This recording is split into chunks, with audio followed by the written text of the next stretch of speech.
Welcome along to Arrow Bandwidth, whether you're listening in from your podcast provider of choice or you're watching on Arrow's YouTube channel. I'm David Smith from Arrow, and although my guest today originates from Australia, I'm pleased to say that he's joining us now in the studio in person, but that's partly because he now lives here in the UK. With over 20 years of experience working within networking and cybersecurity, our guest is currently the Director of SASE Systems Engineering in EMEA for the global cybersecurity leader, Palo Alto Networks. Welcome to the podcast, Joe Bombagi. Thanks, David. Good to be here. Great to have you here. Thank you. So SASE, or S-A-S-E, as it's sort of spelt and pronounced, I've heard so much about this, but what to you really is SASE in your kind of definition? Yeah, it's an interesting one because obviously it's a buzzword. Anytime an analyst comes up with a new buzzword, every vendor puts their hand up and says, hey, we do that, right? Which is kind of good and frustrating. But, for Palo Alto Networks, when Gartner especially coined the term SASE, it was really based on this evolution of customers moving more and more towards cloud. And of course, it made more sense to start moving technologies that were based on networking and security towards the cloud. Given that was kind of the intersection point of where, traffic was coming and going from. The good thing for us was we'd already been building this. We didn't have a name for it. We were building it around the customer evolution of, distributed workforces, more and more users working from home, and trying to build an infrastructure and an architecture that kind of allowed them to work efficiently with great performance and, of course, most of all, top level security. So we'd been building it, it had been evolving, and then Gartner came out and coined the term. So we thought, fantastic, this is great, kind of validates, what we've been doing. In Gartner's definition, it was really about this convergence of networking and security, delivered from the cloud. Again, that had been what we'd been building. We'd kind of done a little bit more and sort of developed it further than the definition. For us, it was really about, as I said, security first or security efficacy first, making sure that we had this coverage of all the requirements of what our customers needed from a security perspective, but then also working out how does that sort of fit or integrate at the networking level when you think about SD-WAN at the edge. And SD-WAN, of course, had been its own flavor, if you like, for so many years and still is, but SD-WAN has kind of evolved into an extension of cloud-delivered security over the years. So our strategy was really about not just ticking the boxes of saying, hey, we've got SD-WAN and we've got various forms of cloud-delivered security. It was about bringing them all together. And then furthermore, we'd kind of made sure we were thinking about the operational side. It's one thing to ask our customers to shift more and more towards cloud and more towards internet, but how do you operate that? How do our partners, how do our managed service partners operate all of those environments when everything is far more out of control, if you like, in the cloud? So we'd built in tools around visibility, operations, AI ops, and so on, which we'll touch on a little later. But again, for us, was a validation of what we're already doing. And as you can see, in the last few years, it's grown dramatically. Not to put a positive on the pandemic, but obviously the pandemic really accelerated what probably would have taken 10 years to evolve towards SASE. Customers kind of had to start doing it overnight. And now we're sort of more in the how do we expand or get more value out of what was a reactive initiation into SASE into becoming much more strategic. That's brilliant, Joe. Thanks for explaining that to me, who's clearly not as educated on this as you are. You've explained that really well. So where do you think that SASE is now going? Yeah, it's an interesting one. If you think about the fact that, hybrid work is where it's kind of come from, this drive to obviously enable a global workforce that can work from anywhere, whether it be at home, an airport, a coffee shop, or indeed an office. That kind of drove the initial move towards some kind of SASE architecture, and then trying to get some level of consistency is probably key now, because our customers are kind of saying, okay, we used to invest heavily on the branch side, making sure the enterprise network was the best of the best. Remote access was kind of we want it to work. If you don't like it, come to the office kind of thing, right? Then when the remote working became the priority and effectively the network estate became sort of secondary while most people were working from home, that shift in investment and focus on security and performance went to the home user. When that was resolved, and now we're back into this hybrid of coming back to the office, our customers are thinking, well, how do we deliver that consistently? How do we make sure we have the same level of security, performance, operability, visibility for home users as we do for remote users, and bringing them together. So hybrid is kind of leading that as far as what does hybrid really mean from a workforce perspective. But if you think about it now and you're sort of driving so much of that application traffic towards this SASE service or this cloud delivered service, it now becomes around, well, how much more can we do?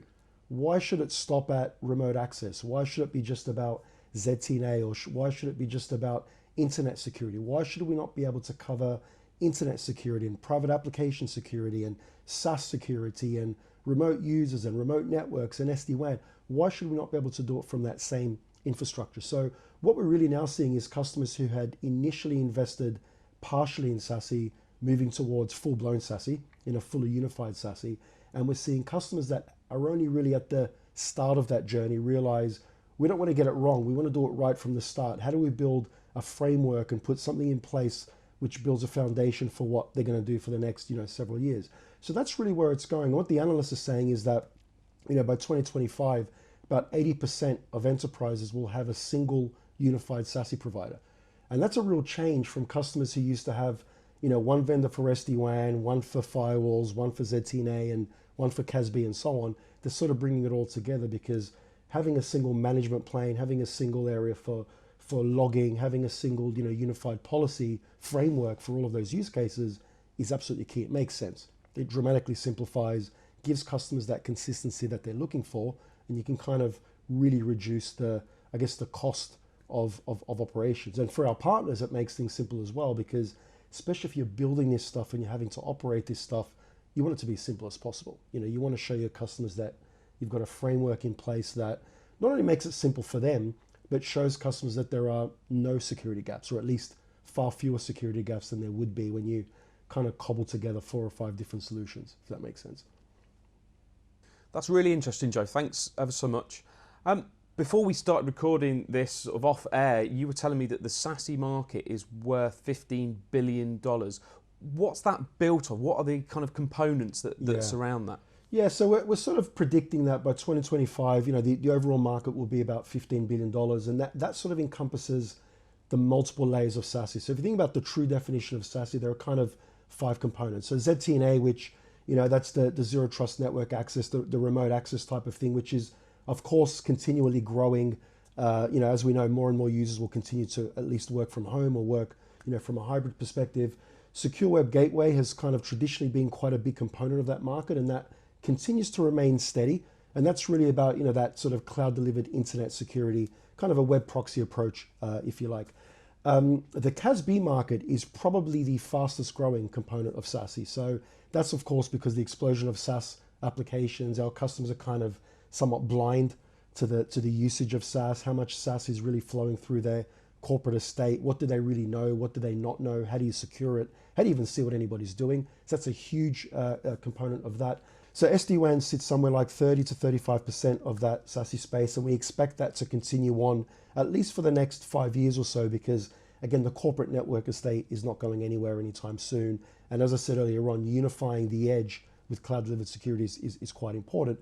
And then firewall, or firewall as a service. So there is a shift from, what we do, or what we've done for many years at Palo Alto, shifting, firewalls in the form factor of an appliance that gets installed in a branch or a data center and so on. And that won't go away, but it will evolve to a lot of those components of security that was being delivered by next-gen firewalls being delivered by, SASE through that cloud delivered service. So they're the sort of 5 components, the biggest ones being CASB, firewall as a service, and SD-WAN. But as I said, ZTNA is the buzzword. That's what everybody's talking about, and that's kind of where we see that market breaking down. But as I said before, we're seeing that trend. If we look back the last couple of years and look forward the next 3 or 4 years, that trend is definitely on track. All of the analysts are aligned with that, and obviously from a Palo Alto perspective, our strategy is largely built around that growth in SASE. The SASE market is growing faster than the next-gen firewall market. So you can see why there is an obvious shift in Palo Alto's strategy towards SASE. Again, not that the next-gen firewall market's going to go anywhere, that will continue to grow, but there is a strong link between that market and that market. We need to make sure we're leading both of those, and currently we are. Okay, so there's 5 components. Understood. Brilliant. Earlier on, Joe, you were mentioning about the SASE framework. How exactly is that evolving? I think what happens is when a need arises, a lot of vendors jump up and say, okay, there's a need, customers need something, they have a problem, we want to solve it. We want to create a solution around this. And, typically you go and vendors create definitions around the problems and the solutions. We usually create frameworks on the back of that of, what does that journey look like from problem to solution, so to speak. And then it kind of starts to divide. All the vendors will keep their hands up saying they are part of that resolution. Some of them will use that framework definition to fit their existing product line into that framework, and then others will go and develop and sort of create next generation solutions to solve that problem. SASE is a great example of that, where we have a lot of vendors talking about SASE as a framework. They'll talk about SASE and sell a firewall, or talk about SASE and sell a web proxy, or something to that extent. And what we've really done here is created something new and evolved what we were already building into SASE. So I like talking about SASE as a framework because it's important we understand the components, the challenges, and what those architectures look like. But what we have here with Prisma SASE is a real product. When we talk about SASE, we sell our customers SASE. All those 5 definitions, or the 5 components of SASE, our SASE solution encompasses all 5 of those, and all of them are next generation. We haven't just painted a box black when it was red, or something like that. So it's real, and it's really important. So we need to make sure we take our customers on that journey. We need to show them that there is an actual destination on the back of that problem. That's what SASE is. It doesn't mean our customers will invest in all components of SASE from day one. And it's important that we're addressing our customers' problems first. But what we're really saying here is, if we solve problem 1, and let's just say that's a ZTNA based requirement that the customer has, what we've actually done is future-proof them to make sure that when their needs arise around SaaS security or SD-WAN or evolving their firewall strategy, that the foundation is in place, and they can just either enable licenses or tweak the configurations to achieve those problems. So it's still a framework, so to speak, but it's a product which is more developed than just some kind of definition of a framework. Joe, that's explained the framework really well. So we've spoken obviously a lot about SASE, but what to you is true SASE? Well, I mean, for Palo Alto, security efficacy is always first and foremost on any of our products and solutions. So for SASE to be true SASE, given that it is a security service, it should be top level security at all times for all use cases regardless. We should use a true zero trust approach, at all times. So that's where it kind of starts. But then it's not really true SASE unless it's got all 5 of those components. And as I said earlier on, there will be vendors that play more on that security side, the SSE part of the market, if you like, and they may cover some or all of those, relevant cloud-delivered security components. And then there are those coming from the SD-WAN side that usually have the networking components but not the security. So first and foremost, those 2 components need to come together. And on the security side, it needs to have all of those components I mentioned earlier on.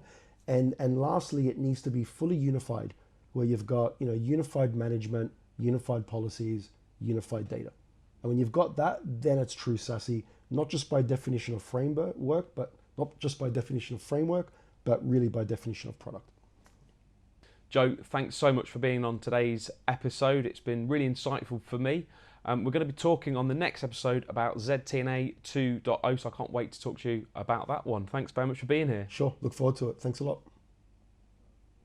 Thanks for joining us today for this podcast from Arrow Bandwidth. If you'd like to find out more information about Prisma SASE from Palo Alto Networks and how we can support you as a partner as Arrow, visit the link that's on your screen right now if you're watching our YouTube video, or if you're listening to this as a podcast, take a look at the description. Thanks for joining us.